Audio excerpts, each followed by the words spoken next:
नमस्कार मित्रांनो, the micro mentor में आपका स्वागत है।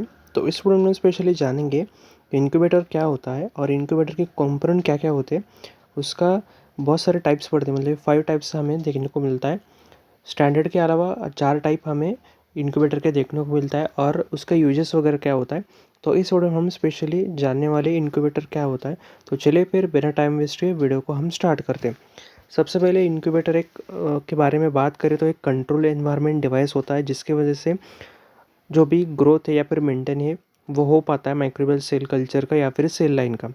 तो उसमें ये डिवाइस में हम ऑप्टिमल कंडीशन को प्रोवाइड करके, मतलब कि टेम्परेचर, ह्यूमिडिटी, CO2 और O2 लेवल का मेंटेन करके या फिर कंडीशन को ऑप्टिमल करके माइक्रोबियल ग्रोथ उसको इन्हांसमेंट करने के लिए, उसका ग्रोथ होने के लिए यूज़ किया जाता है।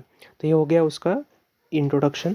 तो बहुत सारे कंपोनेंट हमें देखने को मिलता है। 5 मेन कंपोनेंट हमें इनक्यूबेटर में, जो भी लैबोरेटरी इनक्यूबेटर है, हमें देखने को मिलता है।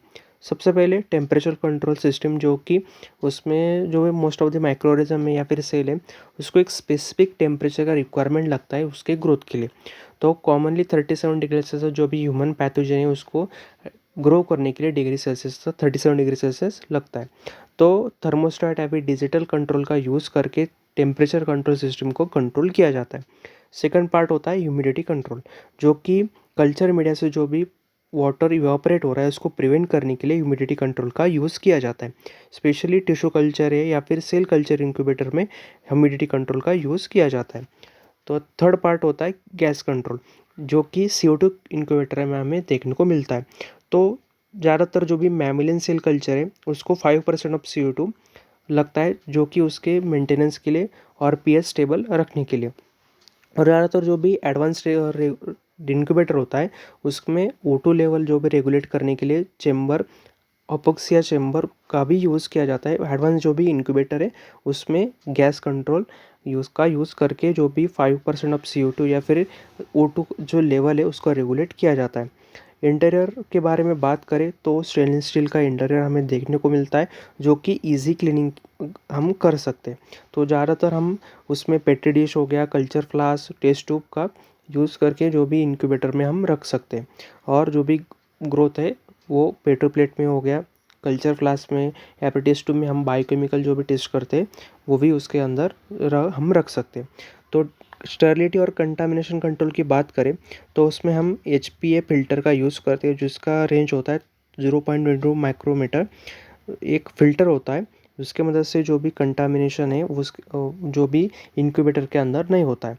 तो यूवी लाइट का भी हम एडवांस मॉडल जो भी है उसमें यूवी लाइट का भी यूज़ किया जाता है, जो कि इनर डोर और आउटर डोर सेपरेट होता है, कंपार्टमेंट भी सेपरेट होता है, जिसकी वजह से जो भी डिस्टर्बेंस है वो मिनिमाइज हम कर सकें। ये कंपोनेंट हो गया इंक्यूबेटर के। तो टाइप्स के बारे में बात करें तो स्टैंडर्ड माइक्रोवेव इंक्यूबेटर में हम बैक्टीरियल या फिर फंगल कल्चर का यूज़ करने के लिए, मतलब कि कल्चर करने के लिए यूज़ करते हैं। तो typically 25 degree Celsius to 45 degree Celsius का टेम्परेचर हमें देखने को मिलता है।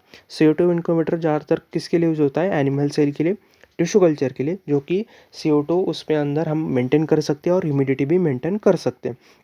उसकी वजह से जो भी इवापोरेशन ऑफ वाटर है कल्चर मीडिया से वो हम प्रिवेंट कर सकते हैं। और जो भी शेकिंग इंक्यूबेटर होता है वो कंटिन्यूसली शेकिंग होता है, उसको मतलब जो भी मिक्सिंग के लिए या फिर कंटिन्यूस ऑक्सीजन फ्लो के लिए ज़्यादातर यूज़ किया जाता है। मतलब कि जो एरोबिक ऑर्गेनिज्म है उसका सस्पेंशन कल्चर ग्रो करने के लिए ज़्यादातर ये शेकिंग इंक्यूबेटर का यूज़ किया जाता है। तो BOD इंक्यूबेटर क्या होता है? बायोलॉजिकल ऑक्सीजन डिमांड, मतलब कि जो भाई एनवायरमेंटल साइंस में जो भी वेस्ट वाटर एनालिसिस है ज़्यादातर उसके लिए BOD इंक्यूबेटर का यूज़ किया जाता है, जो कि लोअर टेम्परेचर में ऑपरेट होता है। यूजुअली 20 डिग्री सेल्सियस तक वो ऑपरेट किया जाता है। अनएरोबिक इंक्यूबेटर में ऑक्सीजन फ्री एनवायरनमेंट मेंटेन किया जाता है, जिसकी वजह से जो भी अनएरोबिक बैक्टीरिया है उसको कल्चर के लिए ज़्यादातर जो अनएरोबिक इंक्यूबेटर है वो यूज़ किया जाता है। ये 5 इंक्यूबेटर हमें टाइप्स इंक्यूबेटर के देखने को मिलते हैं। तो एप्लीकेशन के बारे में बात करें तो बैक्टीरिया कल्चर, फंगल कल्चर के लिए ज़्यादातर इंक्यूबेटर का यूज़ किया जाता है। टिश्यू या सेल कल्चर के लिए भी एंटीबायोटिक सेंसिटिविटी टेस्टिंग हो गया, जेनेटिक रिसर्च है या फिर इंडस्ट्रियल फर्मेंटेशन है या फिर फूड और डेयरी टेस्टिंग में भी जो इंक्यूबेटर है उसका यूज़ किया जाता है। तो इस वीडियो में हमने जाना इंक्यूबेटर क्या होता है, उसके कंपोनेंट क्या होता है और उसके वेरियस टाइप्स वगैरह हम इन डिटेल इस वीडियो में जाने। तो ये वीडियो आपको इन्फॉर्मेटिव लगी हो तो इस वीडियो को लाइक कर देना और चैनल को सब्सक्राइब भी कर देना। तो चलिए फिर बिना टाइम वेस्ट के वीडियो को हम एंड करते हैं।